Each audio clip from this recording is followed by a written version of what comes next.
Un, deux, un, deux, un, deux, un, deux. Nous avons avec nous en ligne Monsieur Pierre Lynch, qui est président de l'Association québécoise de défense des personnes retraitées et pré-retraitées. Et il est également membre de la Coalition pour la dignité des aînés. Bon après-midi, Monsieur Pierre Lynch. Bonjour, Monsieur Pierre. Ça va bien? Ça va très bien, merci. Mais pour les aînés, on ne peut pas dire que ça va très bien. Il y a de nouvelles mesures, mais ça prendra peut-être du temps avant d'amener tout le monde à dénoncer des abus faits aux personnes retraitées ou pré-retraitées, les aînés. Tout à fait. Là, malgré les mesures qui ont été mises en place par le gouvernement, là, à un certain moment donné, on dirait que les déclarations obligatoires là, ne rentrent pas au rythme où ils devraient rentrer, puis ça nous inquiète beaucoup à l'OQTR, mais ça ne me surprend pas, par contre. Mais par contre, certains disent qu'on a un taux élevé de situations de maltraitance et des gens du gouvernement croient qu'il s'agit au contraire de l'effet de cette nouvelle loi qui oblige jusqu'à un certain point les personnes qui assistent à des abus des personnes retraitées de dénoncer ces abus-là. Oui, mais la raison pourquoi je vous dis que je suis inquiet, là, c'est parce que je regarde les statistiques qui apparaissaient sur le rapport, puis au niveau de la région métropolitaine de Montréal, parce qu'on a beaucoup de gens, là, on regarde, là, Centre-Sud, seulement 80 cas, puis je vous tiens à vous mentionner qu'à Québec, il y en a 367. Fait qu'à un moment donné, à Montréal, on semble sous-représenté ou ne pas rapporter autant de cas que dans les autres régions. Puis ça m'inquiète beaucoup, là. Mais, naturellement, j'imagine qu'il va y avoir de la sensibilisation et c'est un nombre de cas de dénonciation qu'on n'avait pas. C'est quand même, il y a une augmentation si on regarde ça. Vous faites le calcul région par région. Oui, je comprends ça. Mais d'un autre côté, c'est pas un niveau que vous aviez déjà eu, là. Non, c'est pas le niveau qu'on avait auparavant. C'est inquiétant de voir une augmentation aussi sensible qui est mentionnée dans le rapport. Mais d'après moi, ce n'est qu'à la pointe du iceberg, là. Il y a beaucoup plus de cas qui ne sont pas rapportés présentement. Puis c'est un phénomène sociologique, là, actuellement. On dirait que par obligation, là, les gens du ministère de la Santé sont obligés de les rapporter, mais c'est la responsabilité de monsieur puis madame tout le monde dans la société de rapporter les différents cas là, d'abus et de maltraitance là, qui sont des formes d'âgisme là, afin que ce fléau-là cesse.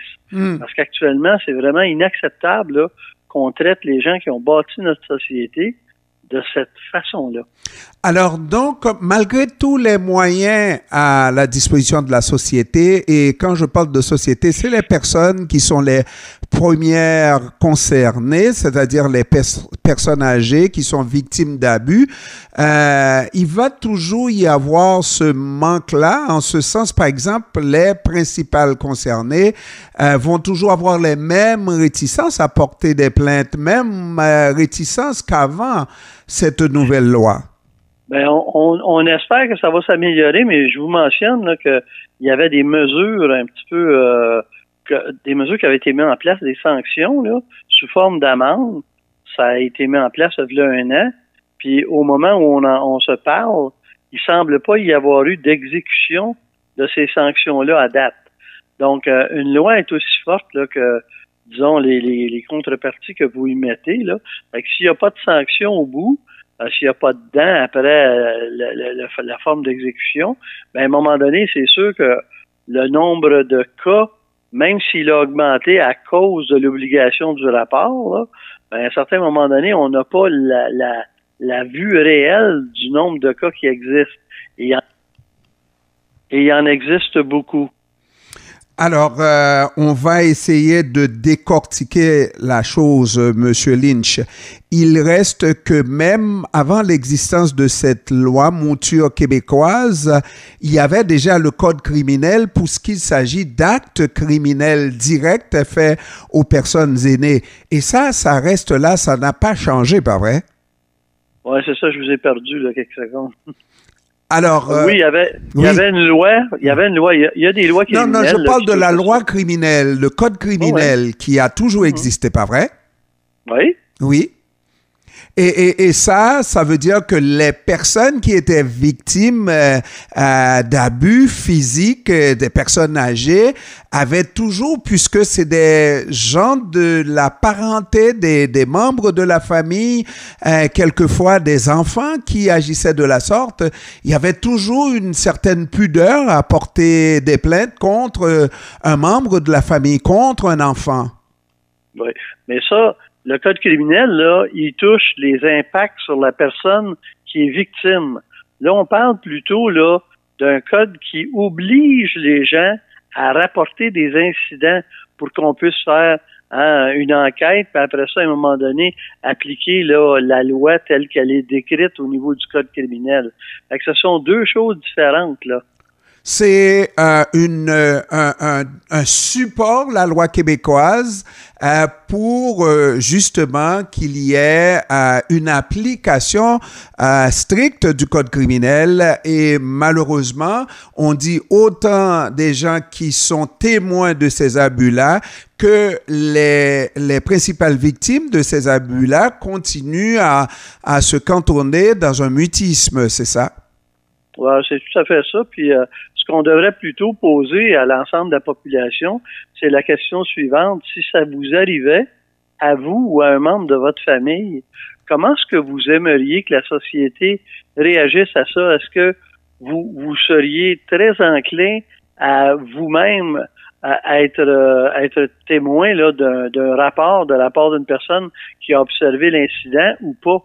Parce qu'actuellement, on dirait que même si à l'intérieur de la loi ou de la directive ministérielle, on dirait que c'est pas dans les mœurs. Alors, faut faire beaucoup plus là de formation là populaire auprès des gens pour les inciter là à un moment donné à porter respect surtout aux différentes personnes là qui ont construit le Québec, puis en particulier aux gens qui font partie des communautés culturelles, parce que il y a des situations extrêmement spécifiques dans les communautés culturelles qu'on ne voit pas ailleurs. Et est-ce que vous pouvez nous en donner un exemple, un type, sans particulariser? Ben, des exemples, là, ils sont fréquents. C'est que les gens des communautés culturelles, bien souvent, là, ça touche les aînés. Puis les aînés qui sont là, habituellement, il y en a plusieurs qui ne parlent pas ni français ni anglais. On en a plusieurs à Laval, ici, où ce que je demeure, là, où ce que des fois, lorsque ça fait longtemps qu'on demeure au Québec, on fait venir nos parents ici.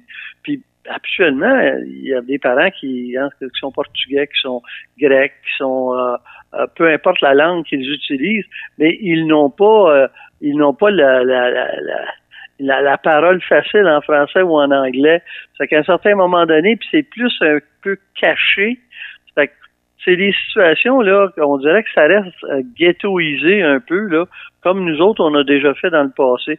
Alors il faut porter une attention particulière là à ces situations-là qui sont d'ordre différent des fois que celles de la population générale. Est-ce qu'il y a moyen de sensibiliser ces communautés-là? Parce que j'imagine que ça ne se passe pas comme ça dans chaque famille. Il y en a qui sont beaucoup plus respectueuses, des personnes qui sont beaucoup plus respectueuses de leurs personnes âgées, justement, et qui pourraient travailler, faire véhiculer le message, surtout que c'est inacceptable lorsqu'on vit au Québec de maltraiter les aînés. C'est inacceptable pour n'importe quel aîné, je le mets avec vous. Et la question de diffuser le message, le gouvernement pourrait en diffuser des messages soit sur la radio, la télé, là, comme il le fait pour d'autres messages. On peut se servir d'organismes communautaires aussi qui sont spécialisés là à desservir les communautés culturelles. On en a, par exemple, à Laval, on a SCAMA, là, ça en est un organisme. Il y en a plusieurs autres qui sont comme ça. Ça peut être fait à travers les tables de concertation des aînés aussi. Il y en a une par territoire. Fait qu'à un certain moment donné, dans la majorité de ces tables de concertation-là, des organismes comme SCAMA en sont membres. Fait qu'il y a des façons de procéder, mais c'est beaucoup d'éducation, ni plus ni moins, là, à l'ensemble de la population. On dirait que depuis que la culture du moi, moi-même et moi, là, on a perdu le cap, là, de respect des aînés. Ça fait que tout réside dans la question de respect, puis je suis d'accord avec vous que c'est pas tout le monde qui agit comme ça. On a une grande majorité des gens qui sont extrêmement respectueux envers les aînés, puis ils devraient l'être, là, parce que s'ils veulent, à un moment donné, à leur tour, quand ils vont devenir aînés, que les plus jeunes les traitent avec respect, ça doit être des valeurs qui sont transmises d'une génération à l'autre. Ça. À un moment donné, c'est comme, on dirait, une valeur qui doit être ramenée disons, à la surface, parce qu'on dirait qu'elle a été enterrée là pour une grande partie de la population. Absolument, absolument. Pierre Lynch, président de l'Association québécoise de défense des personnes retraitées et pré-retraitées, également membre de la Coalition pour la dignité des aînés. Je vous remercie, Monsieur Lynch, d'avoir pris du temps de nous parler de cette problématique. Ben, merci pour l'invitation, puis passez une excellente fin de journée. À vous aussi, Monsieur Lynch. Au revoir. Merci, au revoir. Au revoir.